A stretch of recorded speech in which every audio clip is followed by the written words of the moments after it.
So I might have gushed a little bit about Dirigible Derby in yesterday's video, and I'm back with more. Of course, I'm continuing to play this game mode. It's just so much fun. The Preussen is also a great choice alongside the Ohio, since this ship actually gets hydro. And that's very important because torpedoes are my absolute nemesis these days. I've been killed so many times by torps in this game mode, because I'm essentially just pushing W from the beginning of the match and trying to get in as many fights as possible. So having Hydro to spot those torps is a really nice luxury, but it's still not enough to save me most of the time. I tend to die quite often to these torpedoes, and fair enough, these YOLO plays from DDs honestly work out quite well since the Preussen is such a threat in these close range brawls. Take Estuary, for example. This choke point is terrifying for everyone. It's a bit of a game of chicken that you just kind of have to go through with at a certain point if you want to win the game. And our Vermont is definitely finding out the hard way that torpedoes are going to hurt if you get YOLO'd by a DD. We do take out the Holland at least, but this is not going to go too well for us. But it's so much fun. Just look at how chaotic this is. I love how close range this is. This feels like low tier old World of Warships where everybody was just close range brawling it out, and it's so much fun. There's just tons of action. There's always something new to deal with, and I die a lot. But it's too much fun. I make misplays like here. I gave a little too much broadside to a Yamato, and then of course wasn't ready for the counter push behind us. But it's still a really good time, and I even got up to 3 million potential damage in this game. In the moment, of course, I'm pretty upset that I died, but when I look back on a lot of these games, of course, I realize, overcommitting and pushing in like this, while necessary to try and win, isn't always going to work out for us, as we, I think, just lost 3 ships in a row there. So this one definitely ended up in a loss. The real tilter, though, of course, was the Des Moines, and my aim going a little bit high in that salvo, and my dispersion kind of, trolling me a little bit. But that's not what I want to talk about today, not just the deaths. I want to show you an amazing, amazing Dirigible Derby game I had the other day. In this one, we're going to steal each other's blimps. Our team, it doesn't really have a great force, a decent force protecting our blimp, and the enemy team doesn't really have many people over here protecting theirs. So we've both invested too heavily in stopping and taking control of the other team's blimp. And this is going to lead to a very long, very drawn out, close Dirigible Derby game, which is really rare. Most of the time, I've had games that end very quickly. One team gets ahead and it's just kind of game over at that point. But in this one, not so much. And that's really why I wanted to show it to you. There's those torpedoes showing up. I luckily popped my Hydro because I thought the gearing was going to torp me. He actually didn't, but someone else did and took off half our health. At this point, we've gotten to the island that I want to get to. You saw how powerful these islands were in the Ohio game. I'm always looking for an island to push up to and get my tanky, secondary, brawling battleship with Hydro close enough to the fight where we can be a nuisance to the enemy team. We've totally stalled out this Montana and Ohio here. While we're taking some pretty serious pain, they're gonna go down relatively quickly since we have quite a bit of firepower. You can see the Salem down in the south just raining fire down on these guys. Oh, here I'm a little upset at my secondaries not firing.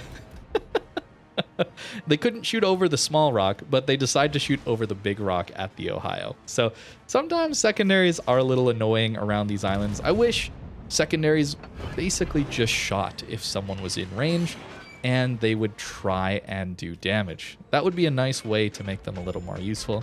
As we get a front gun citadel with the Preussen, only our front turrets. Yeah, this game, the guns actually cooperated. This is not normal, but I will take it. There's a Napoli now broadside, panic smoking and taking half his health off. Here, I'm hoping that he decides to shoot me. We're almost within his smoke fire detection range, so if he shoots, he's probably going to get lit up. and the Z52 definitely is. So he gets lit up, and of course with the Preussen, you have an insanely fast reload.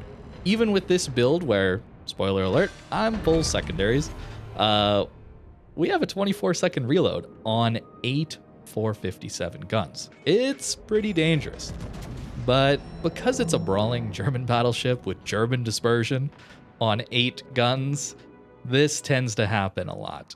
You get a broadside cruiser, and it just goes all around him. So at least we do reload quick enough that we can try again before he gets angled. But it is a little bit tilting, I gotta say. The Preussen is definitely a much better tier 10 to the Bismarck German battleship line. I think it makes much more sense to retain the 8 guns that you normally would see going up most of the line. 2 hits, 2 citadels, RNG certainly at its finest right there. So you can do some pretty good damage with this ship, but don't expect it to be consistent at those long ranges. At this point, we've very clearly taken control of the enemy's blimp, and the enemy's very clearly taken control of ours. And I found this so funny. I didn't expect this to really ever happen when I was first thinking about this game mode and my initial games with it. It's such a rare occurrence that, you know, in random battles, teams like to lemming, they like to all clump up and go together. I figured the big green circle would be the clump that everyone would go after. And yet, in this one, it was the opposite. Everyone went for the red circle. Maybe that's a good thing, because everyone's trying to get the opponent's cap under their control. Maybe that's the reason. For whatever reason, though, it ended up being a very long game. I'm cutting out some of the boring parts here, but when you have ships in the enemy's circle, the blimp still moves, but very slowly. It just barely crawls along, and that's what's happening here. That's why 6 minutes left on the game, and we're close to winning, but not quite yet. Some of these games end before the 10-minute mark, assuming you keep someone within your blimp circle to boost its speed. Right now, the enemy team is forced to push in. This is what I talk about a lot of time in the reasons that random battles, and especially competitive, get very passive.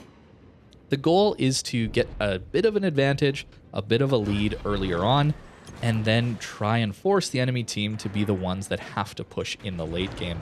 Even though they have some pretty solid ships and some very good players on the enemy team, they're forced into a difficult situation where they're the ones that need to push in because their team is closest to losing. So even though we have a bit of a disadvantage, I would say, on HP pool, at least for myself, we're probably going to win this game even if I go down, since our blimp still moves slowly. You can see the enemy team is about to get in the circle, and yet it's still moving. That's the real goal here, is to stall out the enemy team's blimp if you take control of it. I don't think this is going to happen in most games, but it certainly was a very interesting and fun experience that we happened to come out on top of this time. I think we just stayed in the enemy circle a little bit longer. You can see our Montana did a great job of that. And our Salem that was using the islands at the start definitely did a great job using the islands in the late game as well. And we came out with nearly 200k damage. Pretty solid stuff. With these games, I have been running a full secondary build, but I've kind of swapped off of it to a bit of a hybrid build more recently. You probably see a game of that coming up this week, but for now, this is what I'm running. I've decided to get rid of concealment since I don't really think it's all that worth it in this game mode, since we're just pushing in and going to be spotted anyway. It's a very purpose-built commander for Dirigible Derby, so I don't think it's going to be the best in randoms, and you'll see I'm running Improved Repair Party. That's because I'm assuming that there's going to be a lot of fire coming in at me that hopefully isn't going to do too much damage, and I'm going to get to my extra heals that much quicker. I love the Ohio for those quick heals, and my goal is to get the reload of the heal down a little bit more on the Preussen to help me live just that little bit longer. So far, I'm not sure on its efficiency and how good that is. It's probably just better to run basics, survivability, or even just Adrenaline Rush, but this is what I'm trying at the moment. Again, it is experimental.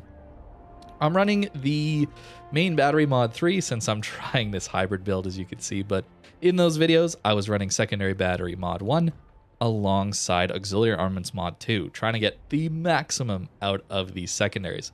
I figured since I'm probably going to have someone within secondary range, and that the main guns really didn't seem to improve that much with the hybrid build, that I should give it a go with the full secondaries. Now, I think hybrid's probably better overall, but full secondary builds are just fun. I think you gotta give me that at least.